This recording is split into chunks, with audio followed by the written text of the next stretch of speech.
ఇక ఈ భూకంపమేమో ఈ మన తాన ఈ దక్కన్ ప్రాంతంలో భూకంపాలు ఉండేవి కానీ భూమి కుంభకోణాలు మాత్రం అధికంగా ఉంటాయి. భూమి పంచాదులు అధికంగా ఉంటాయి మన తాన. ఎందుకంటే ఎవరి భూమి ఎవరికి పోతుందో ఎవరి భూమి ఎవరికి పొద్దుగాల దిగుతాడో ఏం కథనో తెలియదు.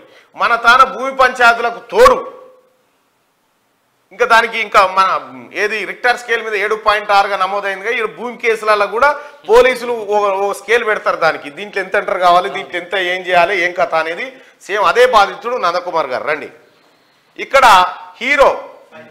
హీరో వెంకటేషు ఆయన అన్న సురేష్ ఇద్దరు కలిసి నందకుమార్ గారి భూమిని అంటే ఆయన లీజ్ అగ్రిమెంట్ ను కాలరాసి కోర్టు చెప్పినా కూడా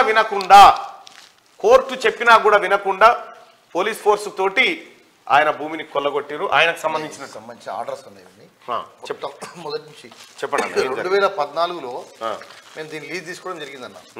సురేష్ బాబు గారు అంటే అతడు అంతకుముందు మాధవి గారని హీరోయిన్ ఉండేది కదా, మాతృదేవ బాబా, ఆమె దగ్గర నుంచి సురేష్ బాబు గారు ఉన్నారు. ఎందుకు అంటే అతడు సేల్ డీడ్ చేసుకోలేడు. కారణం ఏంటంటే దాంట్లో కూడా ఒక చిన్నది ఉంది. అక్కడ సినిమా వాళ్ళకు ఒక్క ఆర్టిస్ట్కు ఒకటే ప్లాట్ ఉండాలి యాజ్ పర్ బైలాస్ ప్రకారం. సో వారు ఏంటంటే 2 ప్లాట్లు ఉన్నాయి కాబట్టి అది ఏజీపీ చేసుకున్నాడు. ఈ 2 ప్రాపర్టీలు 2014లో మాకు లీజ్ చేయడం జరిగింది. లీజ్కి ఇచ్చారు. లీజ్కి ఇచ్చిన తర్వాత మేము దాన్ని బాగా మొత్తం కంప్లీట్ రెనోవేషన్ చేసుకొని 2015లో మేము దాన్ని ఓపెన్ చేయడం జరిగింది. 15లో ఓపెన్ చేశాం. అది కూడా ఎవరితో, మళ్ళీ హీరో విక్టరీ వెంకటేష్ వీళ్ళతోనే ఓపెన్ చేయించాం.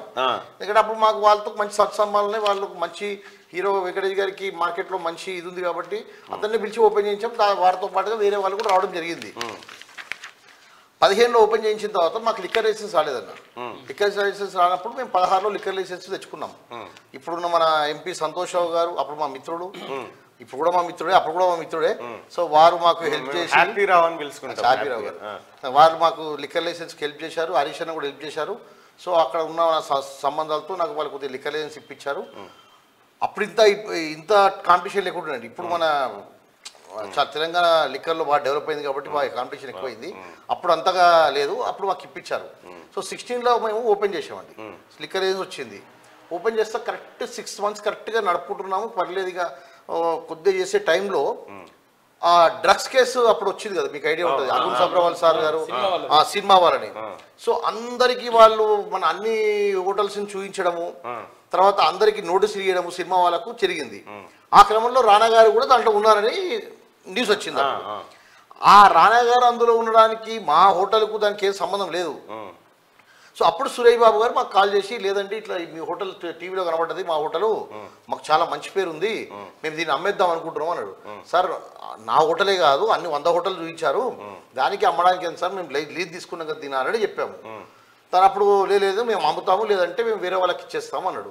నిన్న సార్ ఇప్పుడు 10-12 కోట్లు పెట్టి నేను దీన్ని హోటల్ పెట్టాము, మాకు ఇంకా ఇప్పుడే వర్కౌట్ కాలేదు, మాకు యాజ్ ఫర్ ఇంకా లీజ్ టైం ఉంది కాబట్టి కొద్దిగా మీరు వెయిట్ చేయాలంటే తను వినకుండా కావాలి అన్నాడండి.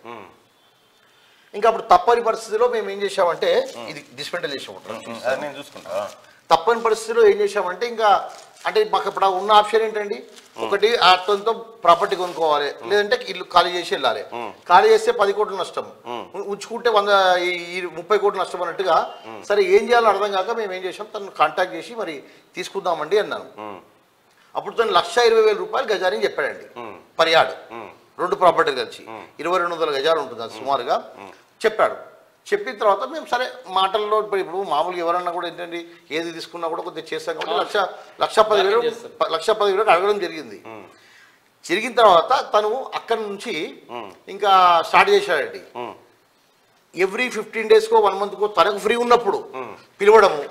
ఇప్పుడు ఏంటి నందకుమార్ ఏంటి ఇప్పుడు పరిస్థితి, 1,30,000, 1,40,000, 1,50,000, 1,60,000 ఇలా ఇలా ఇలా ఇలా ఇలా తన రేటు 2,20,000కి వెళ్ళిపోయిందండి. మేము ప్రతిసారి వెళ్ళడము, సార్ మేము రెడీ ఉన్నాం సార్ అని చెప్పడము, లేదమ్మా ఇప్పుడు ఇంకా మార్కెట్ కొద్దిగా పెరిగింది అనడము, అలా 2 times మేము డబ్బులు తీసుకెళ్ళామండి. తీసుకెళ్ళినా కూడా తను నేను లేదు మళ్ళీ చెప్తాను, ఇంట్లో మాట్లాడి చెప్తాను, ఫ్యామిలీతో మాట్లాడి చెప్తాను, బ్రదర్తో మాట్లాడి చెప్తాను అని చెప్పి పెండింగ్ పెట్టడం. సో ఆ విధంగా ఒక 1 year మొత్తం చేసినప్పుడు మా లిక్కర్ లైసెన్స్ పోయిందండి. లిక్కర్ లైసెన్స్ క్యాన్సిల్ అయిపోయింది, ఎందుకంటే లీజ్ ఇవ్వకుండా లిక్కర్ లైసెన్స్ ఉంటుంది కదా. సో అటు ఫైనల్లీ 2018లో మేము దీనిపైన ఒక అవగాహనకు వచ్చి ఇద్దరం కూర్చొని లేదు సార్ ఈ రేటుకు తీసుకుందామని చెప్పి 1,80,000 రూపాయల గజంతో ఫిక్స్ అయిందండి ఈ 2 ప్రాపర్టీలు. 1,80,000 రూపాయలకు ఫిక్స్ అయిన ప్రాపర్టీని సరే కూర్చున్నాం మాట్లాడుకున్నాం ఓకే అన్నాడు. అప్పుడు నేను ఏం చేశాను, సేల్ ఆఫ్ అగ్రిమెంట్ తీసుకొని వెళ్ళాను. సరే సేల్ ఆఫ్ అగ్రిమెంట్ చేయండి సార్ అంటే మళ్ళీ ఏం పెట్టాడు, లేదు లేదు నేను ఒకటే ప్రాపర్టీ ఇస్తాను, 2వ ప్రాపర్టీ ఇవ్వను. సార్ మనం మొన్న వరకు మాట్లాడుకున్నప్పుడు ఇస్తాను కదా సార్ అంటే లేదు ఈ ఫస్ట్ మీరు నా ప్రాపర్టీ కొనుక్కోండి మా బ్రదర్ ప్రాపర్టీ తర్వాత ఇస్తాను అన్నాడు. సరే సార్ ఓకే మరి నేను అన్నాను 2 ప్రాపర్టీలు ఇస్తేనే సెట్ అవుతుంది సార్ నాకు, ఇక్కడ రెక్టాంగిల్ వస్తుంది కదండి, లేదంటే ఇలా పొడవు వస్తే ఈ సెట్ కాదన్నప్పుడు తను 2 ప్రాపర్టీలు కూడా నేను ఫస్ట్ అయితే ఈ ప్రాపర్టీ తీసుకోండి మా బ్రదర్తో నేను మీకు లీజ్ ఇస్తాను, ఈ 3-4 సంవత్సరాల్లో మనం ఎప్పుడన్నా కూడా జాయింట్ డెవలప్మెంట్ చేసుకుందాము, లేదంటే నేను మీకే అమ్ముతాను అన్నాడు. నేను సార్ ఈ 1.5 year మాకున్న మీతో ఉన్న ఎక్స్పీరియన్స్తో మీ మాటలు నమ్మడం నాకు కాదు సార్, మీరు ఏదున్నా కూడా పేపర్ పెన్నుతో పెట్టి మీరు ఎంఓఈ కానీ ఏదైనా ఎంటర్ అయితే నేను తీసుకుంటాను అన్నప్పుడు తను ఒప్పుకొని ఒక ప్రాపర్టీ సేల్ ఆఫ్ అగ్రిమెంట్ చేసుకున్నాడు. ఓకే 3 కోట్ల రూపాయలు తీసుకొని సేల్ ఆఫ్ అగ్రిమెంట్ చేసుకున్నాడు. ఇంకొక ప్రాపర్టీ సేమ్ హీరో వెంకటేష్ గారితో నేను మీ బ్రదర్తో కూడా మాట్లాడి ఏంటంటే హీరో వెంకటేష్ గారు వచ్చి లేదండి యూఆర్ యాక్సెప్టెడ్ అని చెప్పి లీజ్ ఎంటర్ అయ్యారు. తర్వాత మరలా నాకు ఎంఓఐ కూడా ఇచ్చారండి. మేము ఏదైతే మాట్లాడుకున్నామో నేను నీకే అమ్ముతాను వేరే వాళ్ళ కమ్మని దీంట్లో నేను చూపిస్తానండి, మీకు అన్ని పేపర్లు ఇస్తాను, ఎంఓఐ ఉంది, లీజులు ఉన్నాయి, 2014లో లీజ్ ఉంది, 2016లో లీజ్ ఉంది, 2018లో కూడా లీజ్ ఉంది, అగ్రిమెంట్ ఆఫ్ సేల్ ఉంది. ఓకే తర్వాత ఎంఓఐ కూడా ఉంది. ఇన్ని డాక్యుమెంట్స్ ఉన్న తర్వాత తను 2018 నవంబర్లో మాకు అమ్మాడండి. అమ్మిన తర్వాత ఒక 1 week లోపలనే మళ్ళీ ఎవరో వచ్చి 2 లక్షలు చెప్పారు. మళ్ళీ మనసు మారిపోయి నా అగ్రిమెంట్ ఇచ్చింది, నాకు లీజ్ ఇచ్చారు, అన్ని ఇచ్చింది పక్కన పెట్టేసి తను ఇంకో అగ్రిమెంట్, ఎందుకంటే వాళ్ళు నేను 3 కోట్లు ఇస్తే వాళ్ళు 6 కోట్లు ఇస్తాను కదండి, నేను 1.80 అంటే వాళ్ళు 2 లక్షలు అన్నారు కదా, వాళ్ళకి ఇచ్చేసాడు. ఇచ్చేసినప్పుడు నేను ఏం చేయాలి సార్, అప్పుడు వాళ్ళు మామూలుగా పొలిటికల్ లీడర్స్ వచ్చి బాబు నువ్వు ఖాళీ చేసి అన్నారు. అదేం సార్ నేను ఇక్కడ 2014 నుంచి ఉంటున్నాను, నేను నాకు కూడా అగ్రిమెంట్ ఉంది, ఇందులో లీజ్ ఉంది నాకు అని చెప్పడంతో వాళ్ళు లేదు నాకు మీ లీజ్ చూపించండి, మీ అగ్రిమెంట్ చూపించండి, నా పేపర్ వాళ్ళకి ఇచ్చాను, వాళ్ళ దగ్గర నా పేపర్ నేను తీసుకున్నానండి. తీసుకొని వీటిని ఇమీడియట్గా నేను సిటీ సివిల్ కోర్టుకి వెళ్ళాను. వెళ్ళి మొత్తం పేపర్స్ డాక్యుమెంట్స్ సబ్మిట్ చేస్తే వాళ్ళు 2 ప్రాపర్టీలు నాకు 2018లో డిసెంబర్లో అనుకుంటా, నవంబర్లో అగ్రిమెంట్ అయింది, డిసెంబర్లో నాట్ టు ఎలినేట్ అంటే సురేష్ బాబు గారి ప్రాపర్టీ అమ్మడానికి వీల్లేదు, నువ్వు 2 అగ్రిమెంట్లు చేశావు ఆల్రెడీ లీజ్ ఉన్న తర్వాత. ఇంకో ప్రాపర్టీలో నాట్ టు ఇంటర్ఫేర్ అంటే దీంట్లో ఎవరు డిస్టర్బ్ చేయొద్దని చెప్పి వెంకటేష్ గారికి ఆర్డర్ చేయడం జరిగిందండి. ఇక అక్కడ 2019 నుంచి తను ఇంకా ఎలా వీళ్ళని బయటికి పంపించాలి, ఎలా ఈ ప్రాపర్టీ సొంతం చేసుకోవాలి అనే కాన్సెప్ట్తోనే ఉన్నాడండి.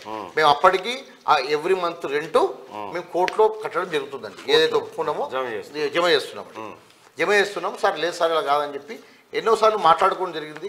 మధ్యవర్తులు ఎంతోమంది వచ్చారు మాట్లాడారు. ఎప్పుడు వచ్చినా కూడా సరే అతడు 2 లక్షలు అంటే 2.20 అంటాడు, 2.20 అంటే మళ్ళీ 2020-21 కూడా 2-3 సార్లు ట్రై చేసామండి. అతను మాత్రం ఎప్పుడు కూడా మనకు అందుబాటులో ఉండడు. అందుబాటులో అంటే రేటు మేము 2.50 అన్నాం అనుకోండి, తను 3 అంటాడు, 3 అంటే 3.5 అంటాడు. సో ఈ విధంగా దాన్ని పెంచుకుంటూనే వెళ్తున్నాడు.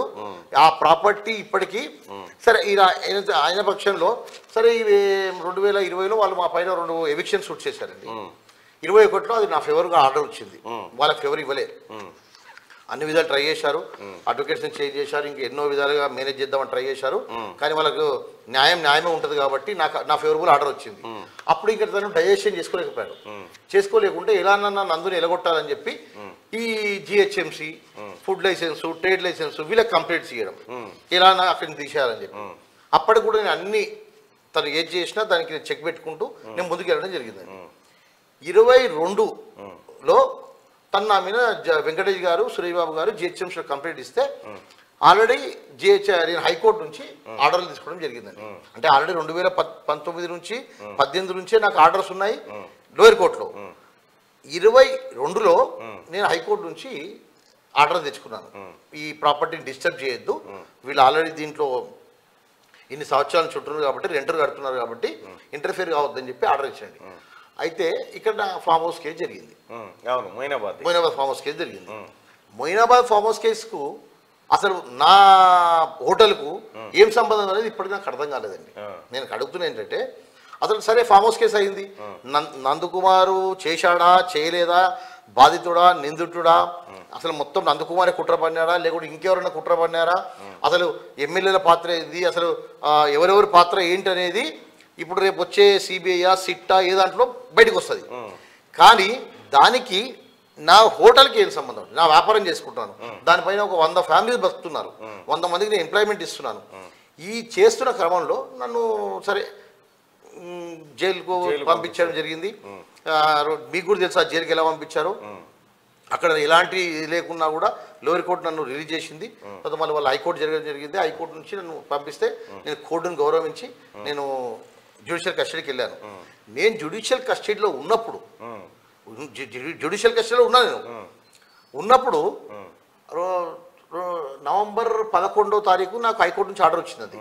12వ తారీఖు రోజు సిట్ అధికారులు నా ఇల్లు, ఇక్కడ మా చిత్రపులో మా ఫాదర్ మదర్ ఉంటారు, మేము జుబ్లీహిల్స్ ఉంటాం, ఆ ఇల్లు ఈ ఇల్లు మా అక్కిల్లు మా బావి ఇల్లు మా చుట్టాల ఇల్లు అందరిది సెర్చ్ చేసి వారు నా సీసీ కెమెరాలు, హోటల్లో సీసీ కెమెరాలు ఉంటాయి కదా, కంప్యూటర్లు సీసీ కెమెరాలు తీసుకెళ్ళిపోయారు. తీసుకెళ్ళిపోయిన తర్వాత నెక్స్ట్ డే 12వ తారీఖు తీసుకెళ్ళిపోయారు. 13వ తారీఖు సండే రోజు అండి. సండే రోజు పొద్దున్నే జిహెచ్ఎంసీ వాళ్ళు బుల్డోజర్లు తీసుకొని రావడం డైరెక్ట్గా సండే రోజు బుల్డోజర్లు తీసుకొచ్చి నా హోటల్ని, అసలు ఇప్పుడు మేము అక్కడ ఎన్నో పెట్టామండి, ఇక్కడ చూడండి ఇదిగోండి మంచి ఫారెన్ లాగా పెట్టాము. ఇప్పుడు ఇక్కడ అవుట్లెట్ పెట్టాము, ఇక్కడ ఇప్పుడు గడ్జెట్ స్టూడియో, డక్కన్ కిచెన్ అన్ని పెట్టుకున్నాం. పెట్టుకుంటే ఇదిగోండి కంప్లీట్గా ఈ గడ్జెట్ స్టూడియో ఇవన్నీ ఉంటే అసలు నేనేమంటానండి, కూలగొట్టండి, కూలగొట్టారు, కూలగొట్టాలి, మండే కూలగొట్టండి, నా సామాన్ తీసుకుంటా కదా అట్లీస్ట్, నా ఇది ఉంది మీకు ఇల్లీగల్ చేశారని ఉంది. ఇదిగోండి బుల్డోజర్ పాలిటిక్స్ అని మా వైఫ్ మా బాబు, ఇదిగోండి మొత్తం పోలీస్ వాళ్ళు, జూబ్లీహిల్స్ బంజారాహిల్స్ మొత్తం అక్కడే, ఎందుకు వాళ్ళకి సహకరించడానికి, హీరో వెంకటేష్ కు సురేష్ బాబు సహకరించడానికి. అంటే కోర్టు తీర్పులు ఇవన్నీ అక్కర్లేదా? కోర్టు ఎక్కడ ఉందండి, తెలంగాణ కోర్టు ఉందండి. నాకైతే ఇప్పుడు కోర్టు అసలు వాళ్ళకి కోర్టు అంటే ఇదే లేదు కదండి. ఇంకొక హైలైట్ విషయం ఏంటంటే 2020లో మా ఫేవర్ ఆర్డర్ వచ్చింది కదా, రెండు అగ్రిమెంట్ చేసినప్పుడు ఈ కోర్టు ఆర్డర్ని ఉల్లంఘించి కొడుకు పేరు మీద రిజిస్ట్రేషన్ చేశాడు. అది చెప్పడం మర్చిపోయాను, కొడుకు పేరు రిజిస్ట్రేషన్ చేశాడు సురేష్ బాబు. కోర్టు తప్పు పట్టింది. అసలు కోర్టు ఆర్డర్స్ ఉన్నప్పుడు నాట్ టు వెళ్ళినప్పుడు మీరు ఎట్లా రిజిస్టర్ చేశారు అన్నది, అది కోర్టు రిజిస్టర్ చేశారు. నాకేమో 18 కోట్లకు అమ్ముతాడండి, ఇంకొకరికేమో 20 కోట్లకు అమ్ముతాడు. ఇక్కడ కూడా తన కొడుకుకేమో 9 కోట్లకు అమ్ముతాడు. ఇంటర్నల్ సెల్లీ చేశాడు. 9 కోట్లు తండ్రి కొడుకు ఇచ్చినట్టు తండ్రి తీసుకున్నట్టు. అంటే మేము అడిగారు, అంటే నన్నే కాదు గవర్నమెంట్ కూడా మోసం చేస్తున్నాను, అంటే స్టాంప్స్ డిపార్ట్మెంట్ మోసం చేసినట్టు కదా, మోసం చేశారు. మోసం చేసి ఇవన్నీ చేసిన తర్వాత 22లో ఈ పొద్దున్నే 11 గంటలకు జిహెచ్ఎంసీ వాళ్ళు వచ్చి డిస్పెంటర్ మొదలు పెట్టారండి. డిస్పెంటర్ మొదలు పెట్టినప్పుడు నేను లేను, మా వైఫ్ మా బాబు కోర్టు ఆర్డర్ తీసుకొని వచ్చారు. కోర్టు ఆర్డర్ తీసుకొచ్చినప్పుడు వాళ్ళు కోర్టు ఆర్డర్ చూపించారు. మీరు జైల్లో ఉన్నారు? నేను జైల్లో ఉన్నా. కోర్టు ఆర్డర్ చూపించినా కూడా చూడకుండా లేడీ కానిస్టేబుల్స్ వాళ్ళు తోసేసి పోలీస్ స్టేషన్కి వెళ్ళారు. పోలీసు వాళ్ళు కంప్లైంట్ తీసుకోరండి, కంప్లైంట్ తీసుకోరు, కంప్యూటర్ పని చేయట్లేదంట, మా సార్ లేడని చెప్తారు. ఇలాంటివి చెప్పి పంపించారు.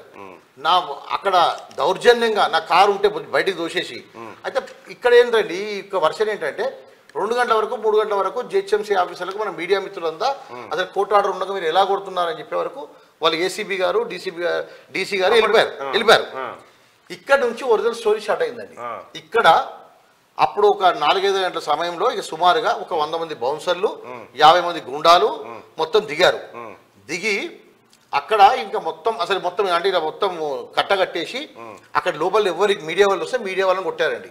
V6లో 7 అని చెప్పి కొంతమంది మీడియా మిత్రులు కొట్టారు తీసుకుంటుంటే, విజువల్ తీసుకుంటుంటే. ఒక్క విజువల్ తీసుకోకుండా, మరి తీసుకున్నారా మరి బయటికి రాలేవు, ఒక్క విజువల్ తీసుకోకుండా కంప్లీట్గా అక్కడే టాస్క్ ఫోర్స్. హైలైట్ విషయం ఏంటంటే జూబ్లీహిల్స్ బంజారాహిల్స్ వాళ్ళు అక్కడే, టాస్క్ ఫోర్స్ ఆఫీసర్లు అక్కడే. టాస్క్ ఫోర్స్ వాళ్ళు దగ్గర ఉండి డిస్మెంటల్ చేసుకోండి అని చెప్పి డిస్మెంటల్ చేయించేసి అక్కడ నుంచి ఇప్పుడు నా ఫ్రెండ్స్ అందరు పెట్టుకున్నా కానీ నా పార్ట్నర్స్ ఉంటారు కదా, వాళ్ళని తీసుకెళ్ళి టాస్క్ ఫోర్స్ ఆఫీస్లో కూర్చోబెట్టి వాళ్ళు కంప్లీట్గా కేసులు పెట్టడం మొదలుపెట్టారు. రైట్. ఇప్పుడు మీ డిమాండ్ ఏంటన్నా?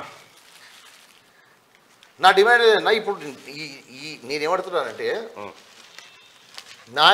నా మీద కేసులు పెట్టారు. ఆ రోజు తీసుకెళ్ళిన తర్వాత హైలైట్ ఏంటంటే వేరే వాళ్ళు ఎవరో కాదండి, నా ఫ్రెండ్స్ని నా పార్ట్నర్స్తో టాస్క్ ఫోర్స్ ఆఫీస్లో తీసుకెళ్ళి కూర్చోబెట్టి అందరితో కేసు రిజిస్టర్ చేసి పంపిస్తాము, లేకుంటే లేదని చెప్పి కేసులు పెట్టి రాధాకిషన్ రావు కదా, రాధాకిషన్ రావు కేసీఆర్ పెట్టిన రాధాకిషన్ రావు ఎంత దుర్మార్గుడో చూడ్రి. టాస్క్ ఫోర్స్ లో కూర్చొని ఇక్కడ ఎవడైతే పేదవాడు ఉంటాడో మొత్తం ఈ సినిమా ప్రముఖులకు హీరోలకు ముఖ్యమంత్రి గారు ఈ నాగార్జున వీళ్ళంతా వచ్చి కలిసిపోతున్నారు కదా, తస్మాత్ జాగ్రత్త వీళ్ళతోటి. ఇదంతా ఒకటే ముఠ. గతంలో కేసీఆర్కి ఇప్పటికి కూడా కేటీ రామారావుకు జోక్తానే ఉన్నారు వాళ్ళు.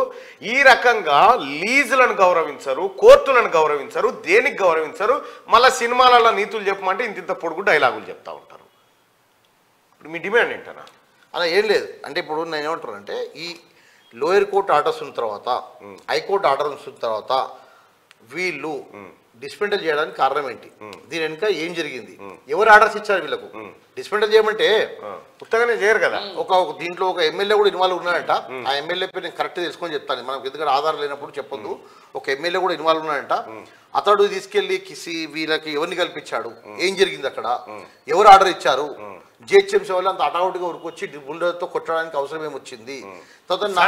సండే రోజు సెలవు దినం అయితే ఏమైందండి, హైకోర్టులో కంటెంప్ట్ ఫైల్ చేస్తే జస్టిస్ కరిగంటి లలిత గారు మేడం గారు దీన్ని చాలా సీరియస్ తీసుకొని వాళ్ళని శిక్షిస్తారని చెప్పి జిహెచ్ఎంసీ కమిషన్ని, జోనల్ కమిషన్ని, డీసీని మొత్తం హైకోర్టు పిలవడం జరిగింది. పిలిచి వాళ్ళని అడిగింది, ఏంటయ్యా పేదవాడికి ఒక న్యాయమో పెద్దవాడికి ఒక న్యాయమా, అసలు సండే రోజు నువ్వు ఎన్ని డిస్మెంటల్ చేశావు, ఎందుకు చేశావు అని అడిగితే అపాలజీస్ మేడం అంటాడు. అంటే అపాలజీస్ అంటే అయిపోతుందండి మా బతుకు. అంటే మేము కొన్ని సంవత్సరాల నుంచి మేము మిడిల్ క్లాస్ ఫ్యామిలీ, నువ్వు సింపుల్గా వచ్చి అపాలజీస్ అని చెప్తే అయిపోతుందా? అసలు నీకు ఎవరు ఆర్డర్ ఇచ్చారు, ఎందుకు డిస్మెంటల్ చేశావు, ఇది కాన్స్పిరసీకి మొత్తం నా మీద ఎందుకు కేసులు పెట్టారు? రాజధాని నగర్లో ఎస్సీ ఎస్టీ కేసు పెట్టారండి. ఎస్సీ ఎస్టీ కేసు నా భార్య మీద అన్ని పెడతారు. ఈ రాధాకిషన్ రావు అనే హైలైట్ ఏంటంటే డ్రగ్స్ కేసు. డ్రగ్స్ అనేది నాకు సంబంధమే లేదు. అసలు డ్రగ్ వాడు ఎవడో గోవాలో ఎవడో చెప్తే వాడికి నాకు లింక్ పెట్టారు. అంటే ఏంటి, అంటే ఏం చేద్దామని, అంటే పీడియాక్ట్ రెడీ చేశారు, నందకుమార్ బయటికి రాకూడదు, నందకుమార్ లోపలే ఉండాలి, పని చేసుకున్నారు. వీళ్ళు చెప్పారు, అంటే ఎవరో చెప్పారు పెద్ద మనుషులు, నందకుమార్ ఇప్పుడు రారు 1 year వరకు, మీరు మొత్తం ఖాళీ చేయించేసేయండి రాత్రి వాడు రాడు, కోర్టుకు అటెండ్ కాడు, ఇంకా నీకు ఆర్డర్ నీ ప్రాపర్టీకి వచ్చేసింది కదా. అంటే ఈ పెద్ద మనుషులు ఏదైతే సెలబ్రిటీస్ అని చెప్పుకుంటున్నారో ఈ సెలబ్రిటీసీలు ఇలాంటి పనులు చేయడం, అంటే 100,000 కోట్ల ఆస్తులు ఉన్నాయండి. నేనేమంటలే నాకు వాళ్ళ ఆస్తి ఏం అవసరం లేదు. నేనేమడుతున్నా అంటే నేను కొనుక్కున్న వస్తువుని నాకు ఎందుకు అమ్మరు, నా దగ్గర డబ్బులు తీసుకున్నప్పుడు వాళ్ళ దగ్గర ఎందుకు ఇవ్వరు? ఇది అంటే రేటు పెరుగుతా తగ్గుతుందండి. ఇప్పుడు 100 ఎకరాలు కొల్లూరులో ఉన్నారు, వటిరావులపల్లిలో ఉన్నారు, దానిపైన కూడా మీరు తప్పకుండా కానమెట్లో 30 ఎకరాల గురించి విచారించండి. ఏం జరిగింది లాస్ట్, ఎందుకు ఆ జియో ఇమీడియట్ గా చేంజ్ అయింది? కానమెట్లో హీరో వెంకటేష్ గారికి రాఘవేంద్ర గారికి లాస్ట్ టైం వచ్చింది అనుకుంటా కదా, దాని మీద విచారించండి.